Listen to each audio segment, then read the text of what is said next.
Hey, teachers! Welcome back to the Teacher's Lounge podcast, your weekly dose of empathy, strategy, and truth from the front lines of education. I'm Rachel, your host and fellow educator in the trenches, and today we're talking about something that can literally transform your classroom, not just for your students, but for you. Today's episode is called Why Emotional Intelligence Should Be in Every Classroom. And if you've ever wondered why your brightest students still struggle to work in teams, or why behavior charts don't seem to teach self-control, then this episode is for you. What is emotional intelligence? And why it matters? Let's start with the basics. Emotional intelligence, or EQ, is the ability to recognize, understand, manage, and express emotions, both in ourselves and in others. It also includes the ability to build healthy relationships, handle interpersonal situations, and make responsible decisions grounded in empathy. Daniel Goleman, the psychologist who helped popularize EQ in education and leadership, breaks it down into 5 core competencies. Self-awareness, recognizing your own emotions and how they affect your thoughts and behavior. This is foundational. Without it, we react instead of respond. Self-regulation, managing emotions in healthy ways, controlling impulses, and staying calm in tense moments. Think of this as your internal thermostat. Motivation, the drive to pursue goals for personal fulfillment, curiosity, or mastery, not just external praise. This keeps students engaged, especially when learning gets hard. Empathy, understanding and honoring the feelings of others. It's the glue of classroom community. Social skills, collaborating, listening, resolving conflicts, and showing respect. All vital to both group work and life beyond school. Why does EQ matter in our classrooms? Because learning isn't just cognitive, it's emotional. Every decision, every task, every interaction, they're influenced by how our students feel. Here's the research kicker. A 2011 meta-analysis published in Child Development analyzed over 270,000 K to 12 students. The students who participated in SEL programs showed an 11 percentile point increase in academic achievement.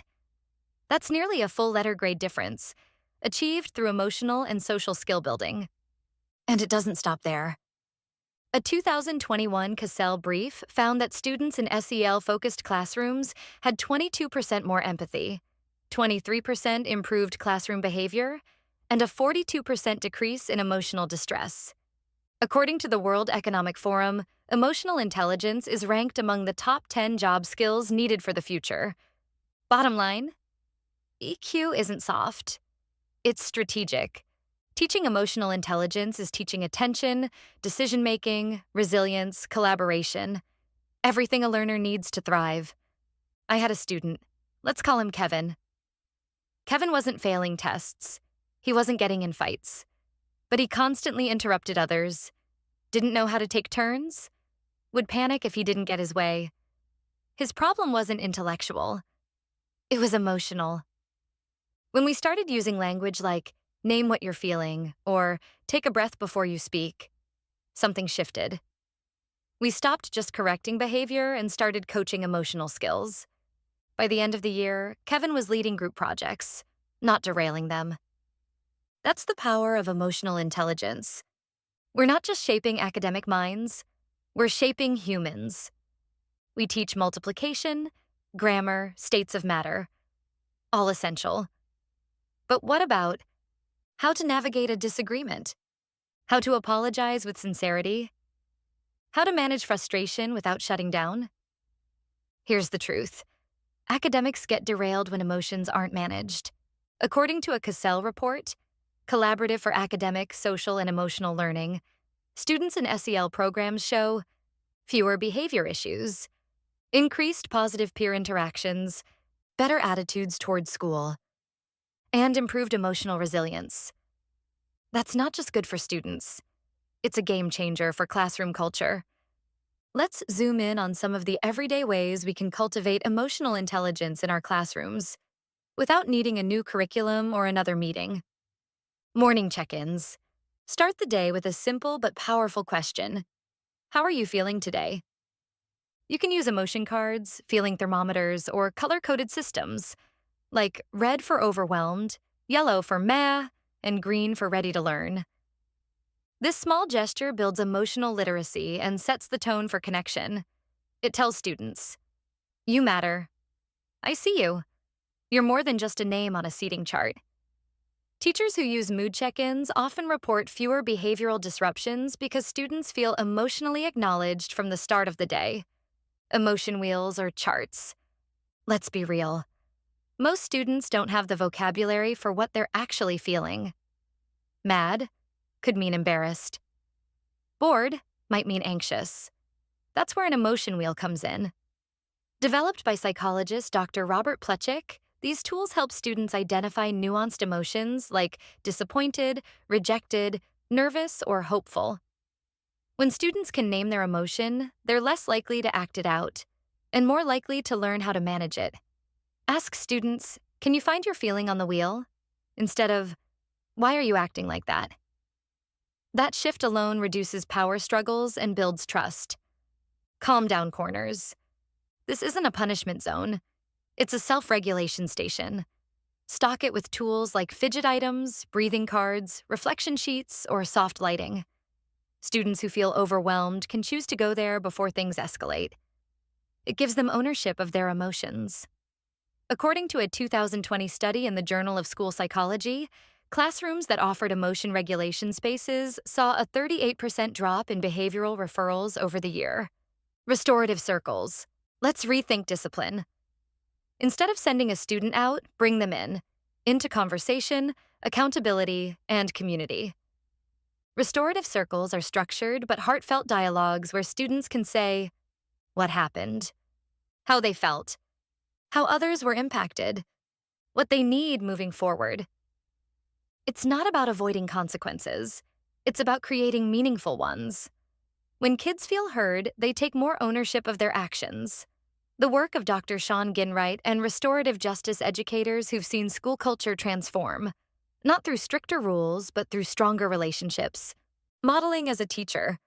This one's huge, and you're already doing it more than you realize. When you say, "I'm feeling overwhelmed, so I'm going to take a breath before I respond," you're teaching real-time emotional regulation. Students aren't just watching what we teach, they're absorbing how we are. Your calm becomes their calm. Your honesty makes space for theirs. Try this tomorrow. When a lesson goes off track, name your emotion and model a healthy response. "That was frustrating. I'm going to shake it off, take a sip of water, and try again." It's not weakness. It's wisdom in action. Together, these strategies aren't just about improving classroom behavior. They're about cultivating emotional fluency. The kind of fluency that helps students navigate life, not just school. And remember, it's not about being perfect, it's about being intentional. In Permission to Feel, Dr. Mark Brackett, a Yale professor and founder of the Yale Center for Emotional Intelligence, writes, "Emotions are information. We can learn to read them, to understand what they're telling us, and to use them wisely." This one quote flips the script. Emotions aren't a distraction from learning. They are data. And like all good data, we can analyze it, respond to it, and plan with it in mind. Brackett's ruler framework, recognizing, understanding, labeling, expressing, and regulating emotions, has been implemented in hundreds of schools, and the results are impressive. Students become more engaged. Teacher-student relationships improve. School-wide climates shift toward empathy and cooperation. And here's something else to chew on. A study in the Journal of Applied Developmental Psychology showed that students involved in SEL programs had significantly better emotional literacy, and their peer relationships improved even a year later. Books like Emotional Agility by Susan David and Atlas of the Heart by Brené Brown further support this. Our ability to navigate emotion is a skill, one that can and should be taught. This isn't about coddling. It's about capacity building. It's about equipping kids for real life, where emotions guide everything from relationships to decision-making to leadership. And let's not forget, when we teach emotional intelligence, we're also empowering kids who might otherwise fall through the cracks. Those struggling silently or acting out because they don't have the words to say, "I'm overwhelmed." let's take a moment to reflect. Do your students have tools to name and manage their feelings? Or are they expected to just behave? What emotional patterns do you notice in your classroom? What triggers meltdowns or misbehavior? How do you model emotional intelligence for your students? What small shift can you make tomorrow to invite more emotional awareness into your classroom? And most importantly, what kind of classroom culture do you want to create? And how can emotional intelligence help you build it? Teaching emotional intelligence isn't about adding another thing to your already full plate. It's about transforming how everything on that plate gets handled. When our students feel emotionally safe and understood, they learn better. They behave better. And we, the teachers, feel less like referees and more like facilitators of growth. You don't need a full-blown SEL curriculum to start. You just need intention, compassion, and the belief that EQ matters just as much as IQ. So this week, try something small. Ask an emotion-based question during morning meeting. Model self-regulation out loud. Create space for students to reflect, not just react. Because emotional intelligence doesn't just belong in every classroom. It belongs in every moment we teach. If this episode sparked something in you, if it made you think or reminded you why you started teaching in the first place, would you share it? With a teacher friend, your team, or even your admin? And don't forget to subscribe, leave a review, or tag me online. Your voice helps this podcast grow. Until next week, keep showing up with heart and honesty. You've got this.